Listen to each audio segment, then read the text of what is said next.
died a death in post-war Japan. Mishima's life was dedicated to a return of the spirit of the samurai and a belief in Josho Yatamoto's book Hagiakura, which is partly the 17th century Bible of samurai morality, whereby life is transfigured by death, and the notion of a warrior who's also an intellectual and literary figure, as well as a spiritual crusader, a priest who kills, is paramount. Japanese culture is distinct from almost all others on earth and is still difficult to understand and conceptualize for many Westerners.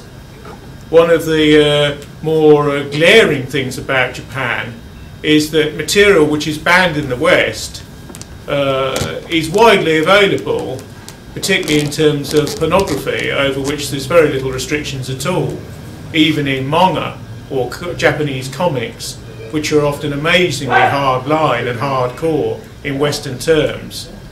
Japan is a strange society because the dialectics that move within it are oppositional and highly differentiated to those of the West. It's probably true that people who are self-identifying in the Western tradition have often admired elements about Japan, particularly Imperial Japan.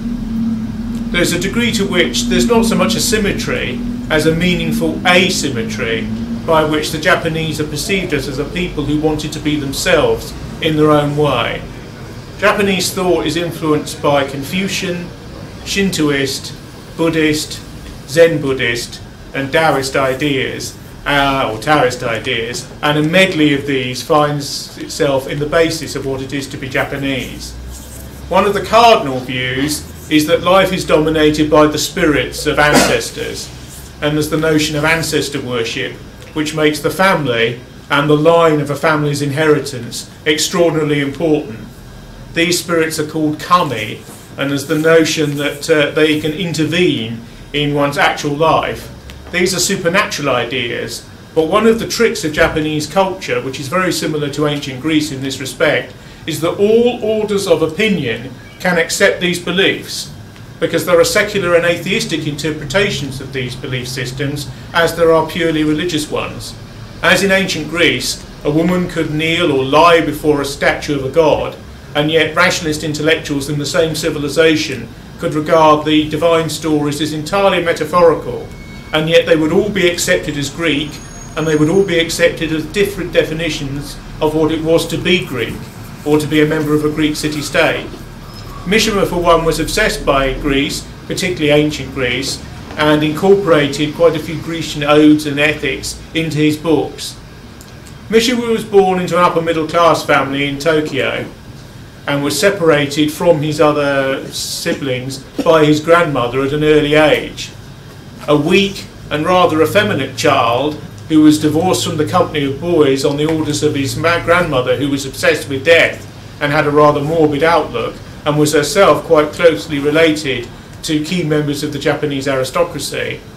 Mishima had a strange, rather twilight childhood up to the age of 12, when his grandmother died and he was reintroduced starkly to the rest of his family.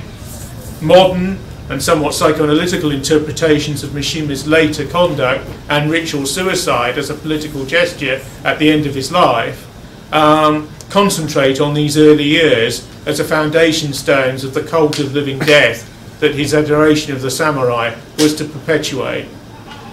Now, Mishima started writing when he was about 12 years of age, possibly when he was 6 years of age, and had his first novel produced when he was between 16 and 18, which was published on war ration paper. The first book was called Confessions of a Mask, but there was a book even before that, which is largely forgotten today, and which concerns nature worship. Mishima wrote a wide number of books. He wrote plays, which are both modern and classical, in the Japanese tradition. Noa theatre, as it's called, kabuki theatre, is a classical tradition in Japan. And there's also a puppet theatre in relation to the second city other than Tokyo, Osaka, and the provinces. The tradition being external to Tokyo, the puppet is used instead of the body. In Tokyo, the body is used instead of a puppet. He also wrote 2 modern plays, one of which was called The Marquise de Sade, which is about the Marquis de Sade's long-suffering wife in the early years of their wife. That's de National François de Sade, who lived between 1740 and 1814. And he also wrote a play called My Friend Hitler, which is quite controversial and was published in English, I think, in 1966. His most famous work, which is widely regarded for outside Japan, is a tetralogy at the end of his life called The Sea of Fertility, which is about the increasing meaninglessness of Japanese civilization as he saw it, dominated by an axis of materialism which was alien to it. Japan began to modernise from what Westerners would call a feudal type of life or pattern of existence in the 1860s, and underwent extraordinary modernisation, so much so that it is the first hybridised, westernised Eastern society, or occidentally oriented Asiatic society seen in Western terms. I say seen in Western terms because Westerners can only ever see things in their own terms. It's extraordinarily difficult to step out of one's own culture and view another culture which is highly advanced and technocratically proficient, as well as having an artistry that stretches back centuries, if not 1,000 years plus, into the past, and yet is based upon axioms which are fundamentally different to one's own. To give one example, there is a species of violet comic book, stroll manga as they're called in Japan, which is extremely sadistic and erotic, and this publication is called Rape Man, rather like Spider-Man or Superman, and it's aimed at a similar audience. The incidence of rape in Japan is extraordinarily small in comparison to other advanced meritocratic and post-industrial societies like the United States, because the Japanese view is that you exteriorize dangerous fantasies by demarcating their existence rather than repressing them. The idea being that life is so ordered and structured in accordance with the social organicism of Japan based upon Confucian ideals that you have to let out some steam from the pressure cooker eventually. And one of the ways to do this is with material that would be regarded as suggestive, extremist, anti-familial or highly dangerous in Western terms. So you have a culture of extreme restraint and the possibility of radical violence coexisting in the same continuum, because a lot of Japanese ethics and superabundant ethics, the meta-ethics of a society, are about the holding together of contraries in a dynamic state of force. Much of the Western world became aware of the growing militancy of the Japanese imperial nation state in and around the beginning of the 20th century, when Japan fought the first successful war against a European or a Western society, when they essentially defeated the Russian Empire. This was in the Japanese-Russian War, which led to the scenario of a European power, Russia being regarded as a greater European power in these circumstances of its landmass stretching over into Asia, defeated by a non-Occidental rival. This was the first intimation of the modern prowess of Japan, that it was prepared to take on major Occidental societies in the struggle for world hegemony. The doctrines that have ruled Japan are essentially those of imperial monarchy, but this was always vitiated by the idea of the shogun or shogunate, whereby essentially militaristic feudal lords representing samurai clans drawn from different parts of Japan exercised the imperial advisory role underneath the monarchical overlay. The monarch was seen as appointed by God and was seen as divine. It's important to understand that for most Japanese, until the middle of the 20th century following the defeat, the divinity of the emperor was sacrosanct and was not negotiable and was not subject to discussion. In extreme right circles in Japan, one of the many reasons why Mishima is a controversial figure is because he's criticised the Emperor Hirohito at the end of the Second World War, when in fact he didn't abdicate and agreed to the American proposals that the Japanese constitution be fundamentally changed. It's difficult to imagine a human being who's worshipped as a god in Western terms. Roman emperors were worshipped as gods, but only outside Italy proper, and only often in the more backward and remote parts of the empire. Even totalitarian leaders of Western nations in the 20th century, who developed around them an anima or an aura, which could be said to be spiritist in type, have never been worshipped as gods in the formal sense. The de-divinization of the leadership of Japan in the post-war period was part of the American recasting of Japan so that it would never be a threat again. Japan has one of the largest standing armies in accordance with its population, in the world. Yet all it does is guard the territory of Japan and steam round the various islands that constitute that landmass. There's a degree to which the Japanese Defence Force, as it's called, never intervenes in the rest of the world. And you will notice that, UN prescriptions aside, America has not been able to coax Japan out into the various escapades and forms of adventurism which have characterised both the Cold War and the immediate last 20 years after the destabilisation of the Soviet Union and the emergence of the Russian Federation in its stead. Japan takes no role, even in the Vietnam War. The Americans would have loved Japan to have fought in the Vietnam War because of close proximity, but they refused to do so. There's a strong culture of civic pacifism in Japan, rooted in the nihilistic despair and vaporization of the atomic weapons that were used. There's even a form of revisionism in Japan, which is partly state-induced and which is not compatible with other forms of historical revisionism elsewhere in the world. This is the idea that certain official sources and channels and mainstream media in Japan downplay the actual sort of ferocious and horrific events of the atomic weapons use, because they don't want to draw attention to the war of annihilation struggle and imperial dominion and the desire to carve out an enormous socio-economic empire in Near Asia that Japan was engaged in. There's also, this means that the victims of the bombing, and there were an enormous number of survivors in both of the cities, blame their own government for perpetuating the war against the United States and its Western allies, and in alliance with Nazi Germany and fascist Japan.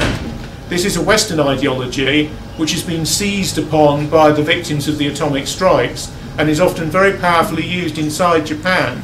So you have this paradoxical idea that revisionism is state playing down of Hiroshima and Nagasaki so as to defeat the neo-pacifism of a largely Buddhist movement that seeks to hold the Japanese government as being co-responsible for the use of the atomic weapons, when in actual fact, in all logic, the Americans used the atomic weapons. This is part of a device that is used in Japan to regulate and moderate anti-Americanism, which is still a latent and powerful force in Japanese society, given the rewriting of the constitution and the creation of a new civic Japan after the war. Basically, Japan was changed by the advent of the Second World War and its nuclear-laced aftermath far more than Germany was in the period of Adenauer's successor between 1945 and 1948. West Germany largely was built on the basis, somewhat rudimentarily, of Weimar Germany, which could be said to be its natural precursor. There's also a degree to which the norms of West Germany and its domination by a Christian democratic and a social democratic power structure, alternating with periodic elections and with a federal system based initially in Bonn prior to reunification, was such that it ramified with many of the states around Germany in Europe. Japan had to chart a totally new course after the Second World War. You'll notice that Japan is dominated, or has been until relatively recently, by one political party. Despite numerous elections, and despite numerous attempts to import the Western model into Japan, two-party democracy has never really taken off.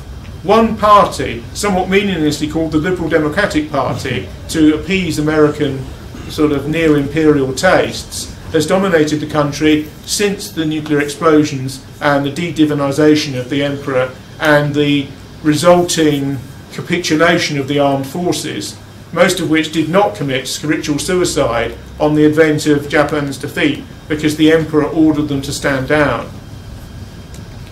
Mishima represents the culture of the imperial officer corps who fought the war in imperial Japanese stead against first China and then against the Western powers. It's important to recognise that Japan initially thought about attacking the Soviet Union rather than, or Russia in a sense, rather than the United States. This is partly because Japan had fought a war successfully against Russia in the early part of the 20th century, but it's also because a significantly right-wing part of the samurai-based officer corps wanted to attack the underbelly of the Soviet Union. Don't forget, we have a situation in the 1930s where large stretches of China are occupied by Japan, particularly the industrial area of Manchuria. There was also, in Western and humanist terms, extreme brigandage and ferocity and what is called atrocity in those areas committed by Japanese troops. If Japan had invaded the Soviet Union's softer underbelly and gone up into the Asiatic republics of what was then the Soviet Union at the time of maximum tension in the Soviet Union and during a period where the Soviet Union was under extreme attack at the point of near defeat by the forces of Nazi Germany, the Soviet Union possibly could have been defeated and destroyed, and the whole history of the world would have been different. Indeed, in 1934 or 1936, there was a rising by 4,000 officers, all of whom were accredited samurai, which took over Tokyo and which demanded that the Imperial General Staff oriented Japan's would-be offensive effort against the Soviet Union, both for patriotic, geopolitical and historical reasons. Also because communism was seen as a great threat to the imperialistic and dynastic system that ruled in Japan. The samurai are a type of soldierly elite that has existed in other cultures in the world but rarely has been concretised to the degree that it took place in Japan. At times in Japanese history, 10% of the population were accredited samurai, including women who were married into samurai clans. The samurai were meant to be learned warriors who were steeped in the Buddhist tradition, which is in some ways, in Western terms, a mildly pacifist tradition. But the hard edge of the tradition is the martial arts, which samurai learns in their initial training. Samurais are accredited, unless they're independent of all lords, to a lord or to a feudal baron in Western terms, and they formed clans or intra-ethnic enclaves or forms of identity which identify with particular feudal lords as against others. You then built up into a shogunate whereby an imperial leader and his wife or wives, because most marriages at the upper end of Japanese society were arranged. You had relationships with wives, you had possible relationships with geishas, of which there were different types, and you had the possibility of multiple wives and multiple families for some members of the Japanese ruling class and upper class. One important thing to remember about Japan is that Japan is a society that rejected Christianity, formally and in an extreme way. There is a degree to which few societies on earth have partly begun a conversion to Christianity and then reversed and negated it, involving the massacre of many Christians and Christian missionaries. Exposed to the Portuguese and the Spanish empires, Japan hesitated over the adoption of Christianity, and whole samurai clans in various parts of Japan converted to the Christian faith. This was later undone by later shogunates who returned to Shintoism or to innate Japanese paganism. This faith system believes that the Japanese are uniquely chosen on earth and are the children of the sun, and are represented governmentally and institutionally and metaphysically by a living sun god who is their emperor. The duty of the samurai is to kill with love and understanding and in accordance with complete serenity in a semi-religious way on behalf of this divine autocrat or leader, even if his will is interpreted by a Bismarckian figure such as a shogun. Again, one always strives for Western metaphors to understand elements of the Japanese mindset, because it is rare for this formulation to exist in Western culture. Simulacrums of the samurai in the Western tradition might be said to be the Templars and the Hospitales in the Middle Ages, or elitist Christian warriors reared to a patriarchal standard of ascetic masculinity, those who believed ideologically in crusades against Islam, for example, on behalf of the faith, and genuinely seemed to believe in them at the time when they professed those views. One also possibly has elites in all armies, such as the Praetorian elite in the Roman legions, the Spartan courage and system of land-based fighting, the corollary to the Athenian navally based military prowess, which provided the balance in Greek military warfare that enabled them to resist Persian invasion and elsewhere. But the cultivation of a priesthood that is also a killing machine, which is what the samurai were, is difficult to understand in Western terms. In the Hagakure, the samurai must never show weakness, even at a point of weakness, and must never speak in a way which undermines his own sense of self or his loyalty to his lord and master. Samurai should strive for this odd combination of fanaticism, steeliness, clearness of thought, and serenity of temper. The samurai should feel no guilt over killing, but the flip side of this is that the samurai is always ready to kill himself in relation to a system of honour. In the Japanese traditionalist belief system, suicide is morally meritorious, which is something that the Western mind finds difficult to comprehend. This is because Shintoism preaches the notion of direct reincarnation as a fact, rather than just as an idea that can be spiritually postulated. In samurai rhetoric and law, and these ideas had the force of law for this pre-existent military elite inside Japan, if you were killed or if you committed ritual suicide, you immediately were reborn in a mother's womb 40 days later as a new human being. This meant that in their conception of self, suicide was not the end. Most of the greatest and most glorious figures in Japanese culture have committed suicide and have been praised for this, both in their own time and afterwards. All suicides have to write a poem before they die, which is called a death poem, and is often in the form of a haiku, this minimalist, condensed type of poetry, often dealing with themes of gentleness and forgiveness prior to the ultimate form of death. Mishima believed that this is what Japan was and is and could be, and he believed that the spirit of the samurai, both male and female, fluctuated in Japan and should be brought back in a period when it had been relaxed to the point of semi-oblivion in the late 1940s, 1950s, 1960s, and up to his own seppuku, if I pronounced that right, in 1970, when he ended his own life on the 25th of November 1970, in a way which caused consternation. There is no parallel in the West for this sort of thing. If you like, the most prominent post-war British Western novelist is somebody called William Golding, who wrote The Lord of the Flies. It's like William Golding committing suicide on the steps of Downing Street after having demanded a change of course by a post-war British Prime Minister drawn from either the Labour or Conservative tradition, and also having spent his entire life getting physically fit to a point of military perfection rather than being a sort of flabby guardian aesthete, which essentially he was.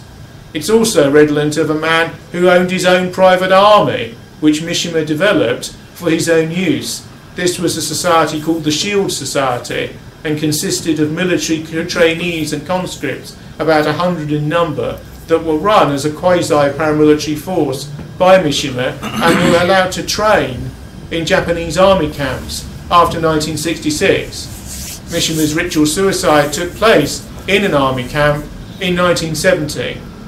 The liberal Western interpretation of Mishima's life is a failed attempt to return to the samurai verities of old, which remains concurrent with the literary output that is highly revered in the West and outside Japan. Westerners as well as Easterners put Mishima forward for 3 Nobel Prize citations in the post-war period, yet he never won, partly because another Japanese writer, who was very much his literary sponsor, won the prize in 1968. And Japanese culture is so difficult to understand from many mainstream Western perspectives that it was felt that in that generational era, another Japanese wouldn't win the prize after it had been adopted to one of their own number. So Mishima became gradually aware of the fact that he would have to wait for that. It's widely believed that he deserved the prize, as a number of other major writers in the Western world have done, but have not received it. Mishima's literary output is divided into two halves, one of which deals with, if you like, quite decadent themes in certain respects. Mishima is drawn to extremes, and in Confessions of a Mask, he's drawn to extremes of auto-mutilation and sacrifice of self and the wearing of masks as part of social identity. The concept of the mask is cardinal to what it is to be Japanese. So frightened are the Japanese of giving offence, which will lead to extreme violence, that extreme between individuals and or between groups, that a culture of extremely formal politeness is institutionalised, whereby no one must be seen to lose face in relation to a rival, a family member, a competitor, or somebody they're associated with in business, commerce, or state practice. This is quite opposed to the post-1960s belief in the Western world of emotional authentication, whereby people are professed to express their emotions, particularly in public, otherwise they will be belabouring under false consciousness, or will be internally divided or troubled.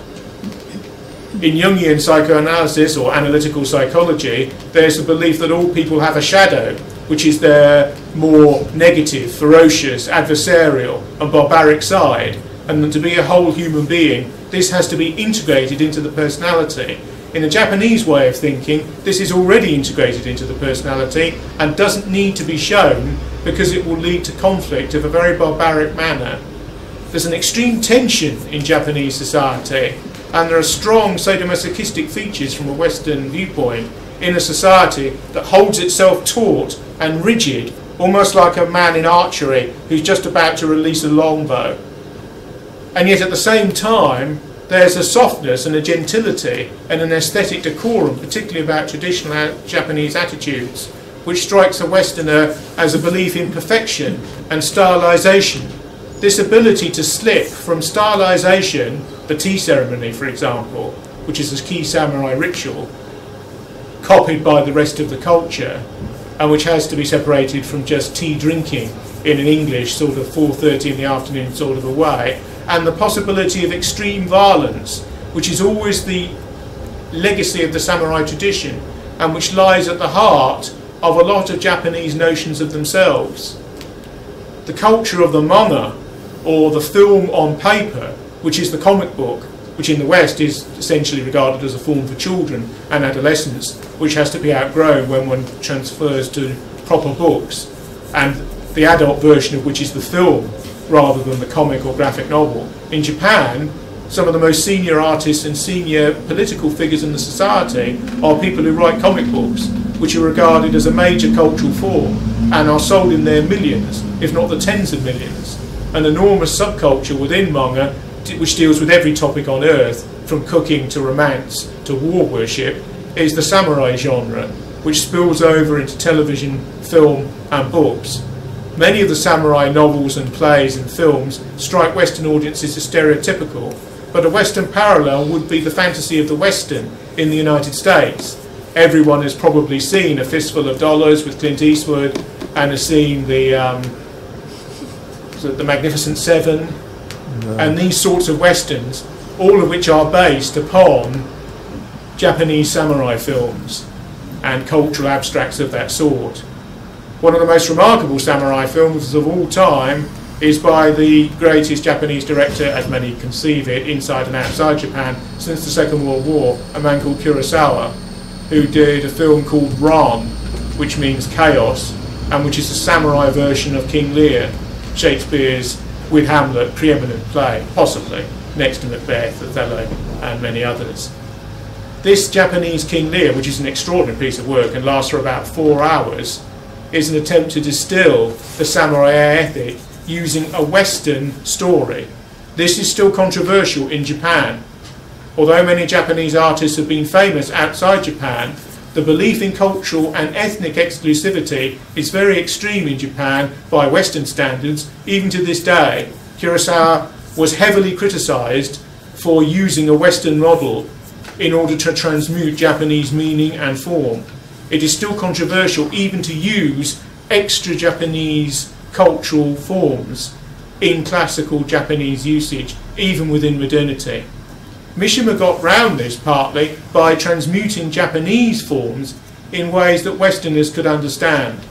In his novel called The Temple of the Golden Pavilion, he deals with a burning down of a Buddhist shrine by a psychopathic eccentric who was a classical outsider in terms that both Western and Eastern audiences could understand, but not necessarily sympathise with. The book calls Consternation in Japan and was based on a true case. The nearest parallel I can think of is Truman Capote's non-fiction novel In Cold Blood, which is about the murder of a Kansas family by two mid-American drifters whose internal psychological torments and anxieties are dealt with in extreme length by Capote prior to their judicial killing by the federal American system in, and I think, an Iowan penitentiary in the late 1960s.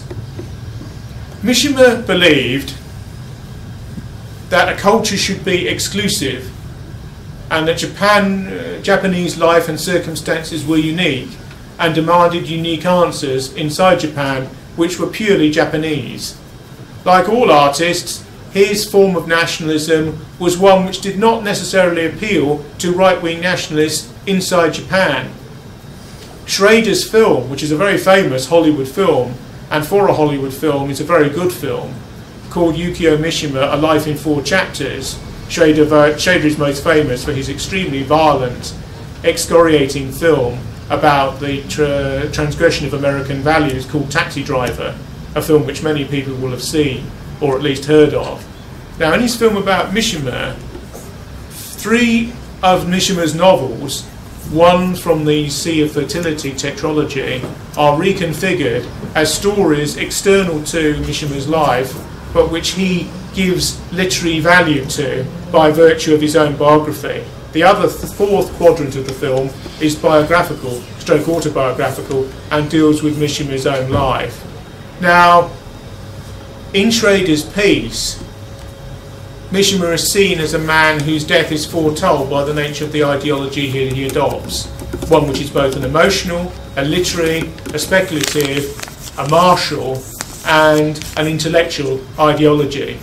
The sort of ideology that Mishima proposed in his novels and plays was similar to that put forward by D.H. Lawrence in the West, and yet different, was similar to elements of Friedrich Nietzsche's thought at the end of the 19th century, and yet distinct. There was something also irreducibly other and Japanese about it, which no Westerner can completely grasp. I think there is something in the Western tradition which, although not frightened of suicide, regards it with a degree of disrespect.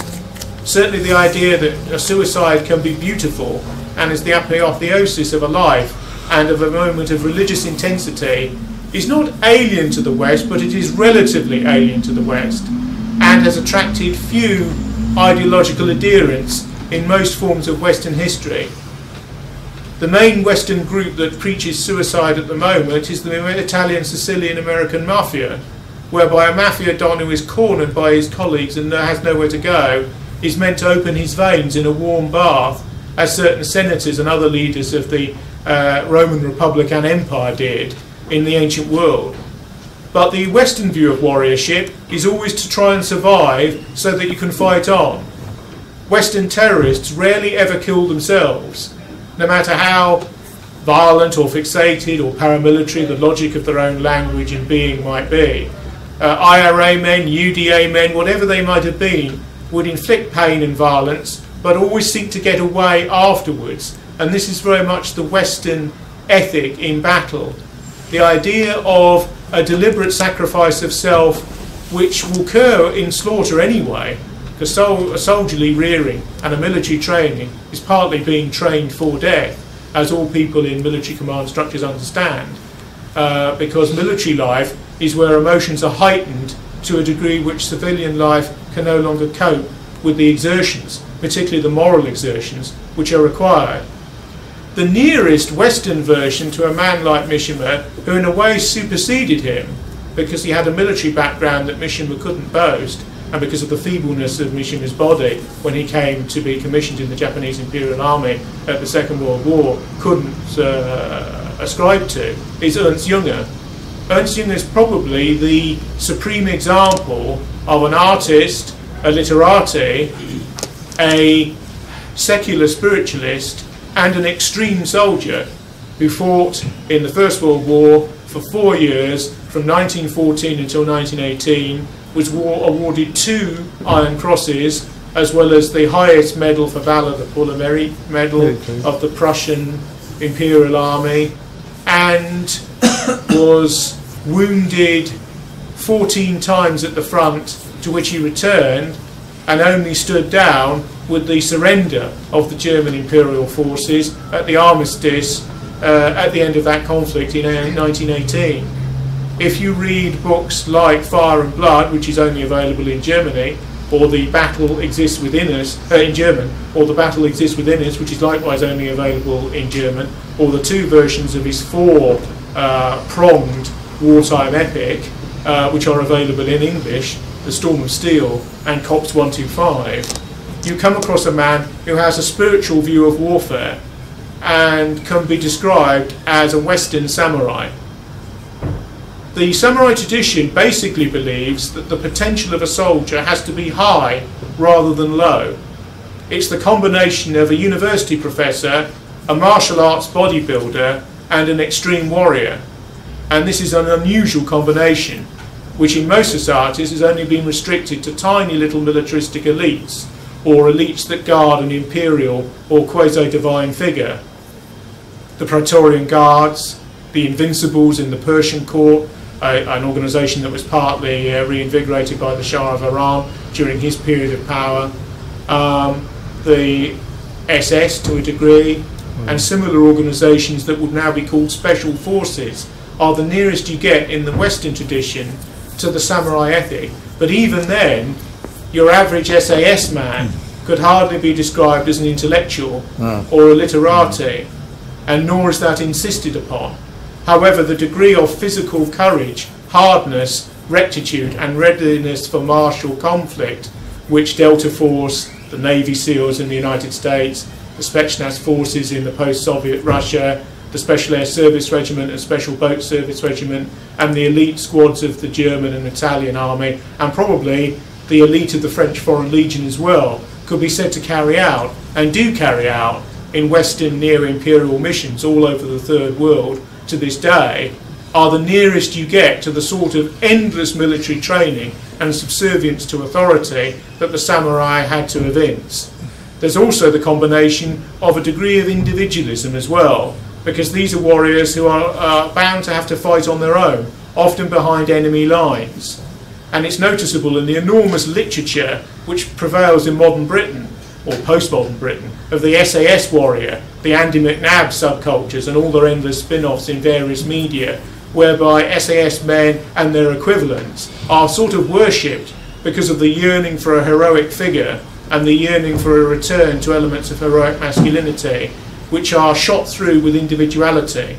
But again, despite all the courage and military preponderance that such individual warriors, and individualistic warriors at that, will show, there is not the culture of a refined ethic of beauty, the religious sensibility, or the cult of intellectuality, which, although a small minority of samurai would actually have evinced in their own era, was nevertheless the guiding ideology of this type. The combination of the warrior and the aesthete is not uniquely Japanese, but the ideology that pushed them together was, and to a certain extent still is. After Japan modernised as a society in the 1860s, the Japanese imperial ruling class went for a national conscript army along Western lines. But the whole officer corps and the whole elite of the Japanese army, after the defeat of the shogunate, which involved a monarchical restoration in conceptual terms after the 1860s, was samurai in order and orientation. This in turn gets us into a very controversial area, which most studies of Mishima, which tend to be purely literary in form, tend to reject. This is the treatment of Western prisoners by the Japanese Imperial Army during the Second World War. Many Westerners still remember hideous disfigurements, malnutrition and mistreatment of prisoners, both Western and Eastern, by the Imperial Japanese Army. The Mishimas of this world never really commented on this because their system of moral ethics is in some ways different to a dualist, a Manichaean, or a Christian system, or a Christianized system, or a post-Christian system. In Mishima's conception of the world, without speaking for him unduly, although it's there in texts such as The Way of the Samurai and Sun and Steel, and The Pathway of the Samurai is Death, and books about the heroic martyrs of the Japanese Imperial Army, is that pain and cruelty are part of life and are on a continuum with peace and benignity. So there's a degree to which there is not a moral soul searching about what is regarded as evil in other spiritual trajectories, although there would be no denial that evil can exist and that men in battle will perpetuate it. The important thing about the sort of pagan morality that the samurai evinced is that it was hierarchical rather than dual. Rather than behaving well or badly, a society such as this, or a caste such as this, drawn from a society which it was probably quite unrepresentative of, as such elites always are, has a hierarchical notion of morality, whereby honour and the esteem that one is felt to be a part, and the esteem that one is held in by one's warrior colleagues, is more important than duelist preparations. So a samurai who has disobeyed an order, or has been caught in a cowardly act, or has retreated before the enemy, will be demanded to commit ritual suicide instantly, just like that, with little preparation, as it has to be mentally prepared for this. Traditionally, samurai would cut the tops of their fingers off for minor indiscretions and for minor infractions of various rules in their honour-based system, which is called Bushido. And there is a sort of cultivation of the masochism of the flesh, as well as the extremity of externalized violence, which is a Japanese tradition, and which essentially affects their attitudes in all areas: aesthetic, literary, poetic, religious, and sensual and sexual as well. So Japanese culture contains some very extreme metaphysical postulates, which are openly avowed in a sense, whereas in most societies such tendencies are often hidden or glossed over or regarded with a certain degree of discretion. The radicalism of the Japanese army during its expansionist phase and its ferocity towards enemies, as well as its deep sense of discipline and self-control, was commented upon by many people at the time.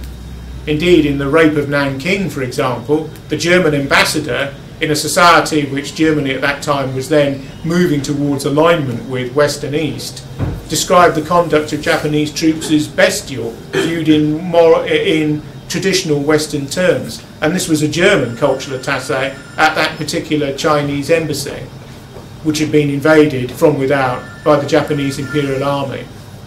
There's a degree to which Mishima, like Junger, about the excesses that the Prussian tradition can go in for on occasion, remains silent about these sorts of matters, much to the extreme anger of humanistic and moral Western critics. This is because their view of life is aesthetically different and supercharged in relation to what is currently part of present civility. One of Mishima's remarks about his own civilization was its effeminization, which is something that a large number of culturally right-wing criticisers of their own societies have put forward in the post-war period. It is quite true that the army and the military tradition has completely vacated the civilised and the civic space in nearly all Western societies, including the United States. Armies are purely professional and are no longer conscript. The bulk of the population never comes anywhere near armed force or the utilisation of that force. young westernized men never go in for military training. The last country to, one of the last Western countries to get rid of military training for the young was France, always done on the lines of cost, and because the military don't want a large number of the conscripts that they regard as very substandard troops that they have to lick into shape for sociological reasons and wouldn't be much good martially. This is why you have a confluence of cost-cutting, neoliberal politicians, and army and navy and air force technocrats who wish to get rid of conscript armies. Interestingly, in France's case, the last two political parties that voted for the tradition of mass military conscription were the Front National and the Communist Party of France. All of the parties in between them, in the middle if you like, centre-left and centre-right, voted for a paid, patriotic army of volunteers who were not going to, can someone turn that off please, who were not going to interfere with the business of military life.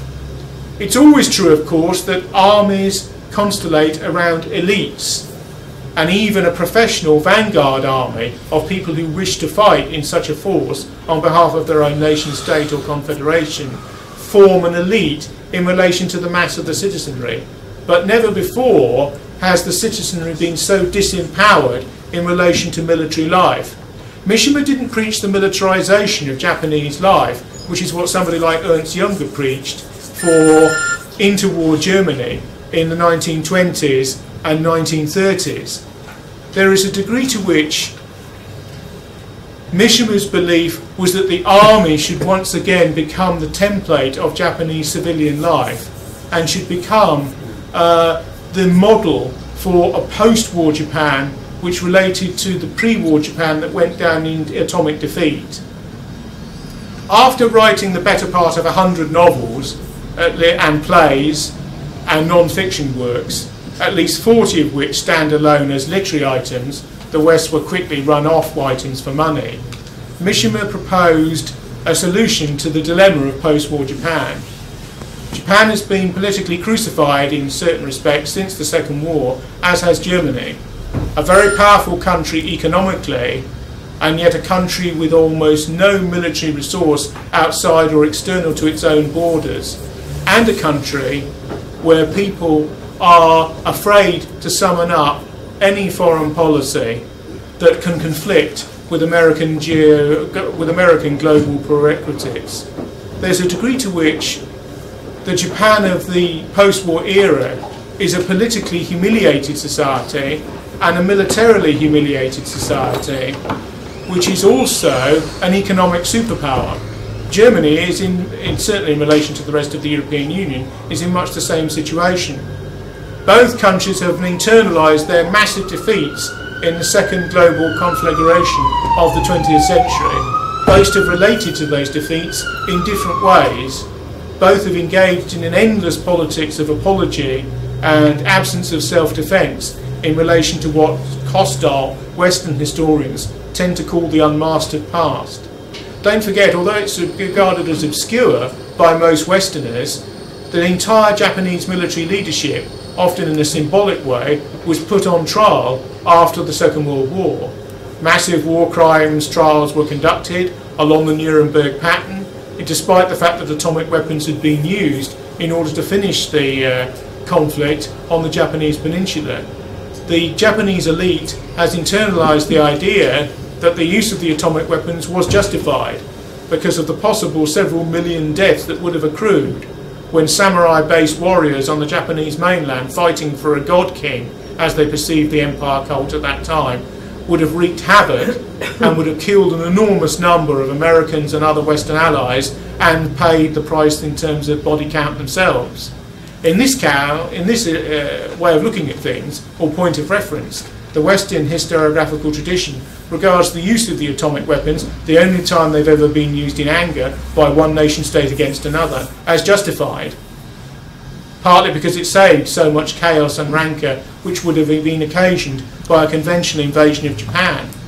Although there is deep anger in Japan about the use of these weapons, in a typical fashion, a lot of that anger has been turned inwards, inside Japanese culture, in relation to pacifist usage, possible feminisation of life seen in masculine traditional samurai and martial terms, and in terms of the Buddhist tradition. There's little social anger towards the United States in a publicly affordable way. And this is because the United States is completely dominated and morally and mentally invaded post-war Japan to a degree that most Westerners cannot configure. It's only because Japanese culture is so distinct and freestanding and resistant to Westernization in some of its own terms that Westerners don't realise how much post-war Japan has been Westernized in America's image. Now, the belief that one author, rather like Ezra Pound in relation to fascist Italy as regards the governmental structures and economic power of the United States, could change this is part of the fantasy of what it is to be an important literary writer, particularly one who believes in the bardic tradition, the idea that writers speak for a whole people or writers speak for something more important than themselves. The liberal conception of the writer is of essentially a lonely creature scribbling or tapping away on a computer now in a room, whose products are sold and bought as any other commodity by those in the cultural marketplace. But the bardic tradition holds that the artist creates on behalf of a people and at least attempts to speak for large proportions of that people in key moments. Mishima's struggle with himself and with literature came to an end with the Sea of Fertility trilogy in the late 1960s, which talks a great deal about conspiratorial groups of small right-wingers who contrived with elements of the post-imperial Japanese military and general staff to overthrow the business, corporate and political elite of liberal democratic Japan and reinstitute emperor worship. In one of his essays, Mishima asks, why did the emperor have to become a human being? Because traditionally the emperor was not regarded as human in Japan up until about 1945-46 and thereafter. Mishima made his last stand and his last statement in an East Tokyo army base on the 25th of November 1970, when with either 3 or 4 acolytes from his Shield Society and dressed in largely pre-1945 and imperial Japanese military uniforms designed by himself, and with messages which were pithy statements of martial intent which Japanese warriors traditionally wear on their body. If you notice, in many Asiatic houses there are often slogans or pieces of Buddhist scripture that are written calligraphically on the wall as either banners or forms of art, and essentially adopt the position of a painting on the wall. Sometimes Japanese warriors write a slogan such as death is the cardinal reality or something like that from the Hagyakura and fold it around their head with the imperial emblem of Japan, which is the sun. The Shield Society, which was Mishima's own personal militaristic little society, numbering around 100 persons, all of whom were supremely physically fit, all of whom were male, all of whom were invested with martial arts, were 2 imperial Japanese helmets from the 17th century, cast in red and facing each other. Mishima prepared banners and a proclamation which will be read out to the soldiers.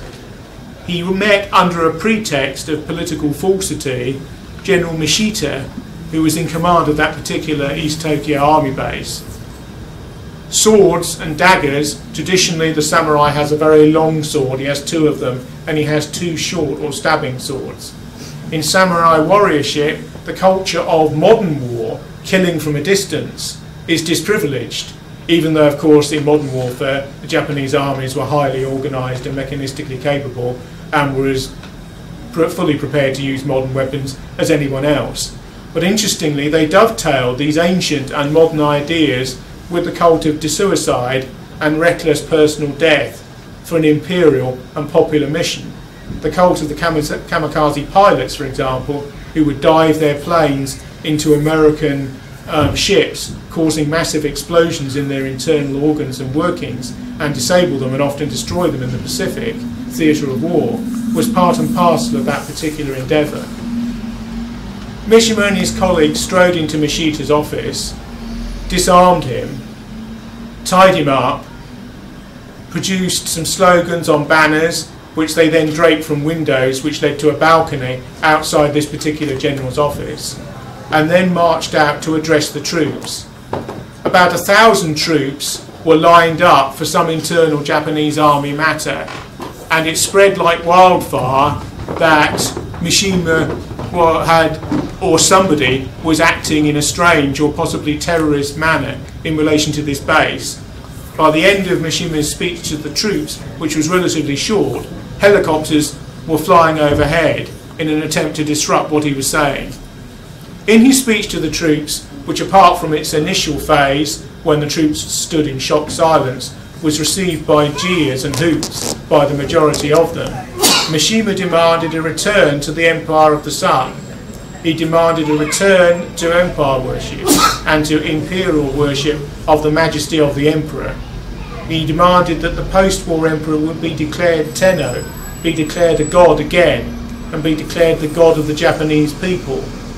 He also argued that the army cease to be American mercenaries, as he called it, and return to their traditional mission as the soul of Japan. He basically argued for a restoration of the Japanese war dead, and for implicitly that the Japanese Emperor Hirohito at the time of the surrender in 1945 should have never denied his divinity or been forced to do so by American license, and should have accepted his responsibility, as in Buddhism, for the war dead.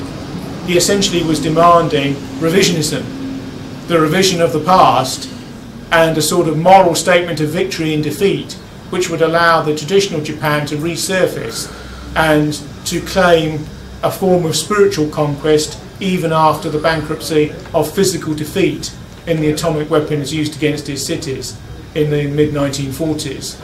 Mishima was really asking for the impossible and asking for demands which the whole of contemporary Japan, with the exception of certain fringe far-right and samurai groups, had set their face against. Why did Mishima ask for these impossible demands, which, to invent a term or a neologism, could be described as impossibilist demands?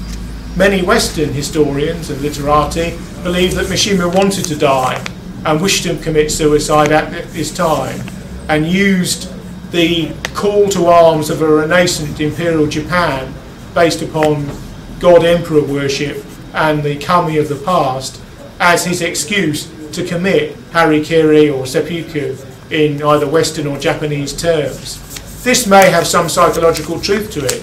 Mishima was obsessed with death and with the morbid undercurrents of life and with the samurai cult of self-extinguishment from a very early age. He certainly had planned his suicide and his will and his testamentary deposits over a year prior to the act. Every element of the act was thought through aesthetically. After his speech was rejected by the body of the troops, he went back into the room and said various Shintoist prayers with his 3 or 4 colleagues. He then knelt down and ripped open his belly with one of the shorter of the samurai knives, which is the beginning of the ritual suicide in Japanese warrior culture. At the end of this act, your head is literally severed by another samurai who stands behind you. The head is then held aloft, and then prayers are said over the head. His colleague committed ritual suicide in a similar way. There is also a degree to which, as often happens in real life, the chosen associate of the suicide, who later committed suicide himself, couldn't go through with the act, and a stronger hand of a third samurai had to be used in order to inflict the beheading. The 2 heads were then placed next to each other, and ritual Buddhist and Shintoist prayers were said over the dead. This is because, in their belief system, of course, you are reincarnated as new life after 40 days, and so this is not the end. It is a perpetuation of the prospect of a new beginning.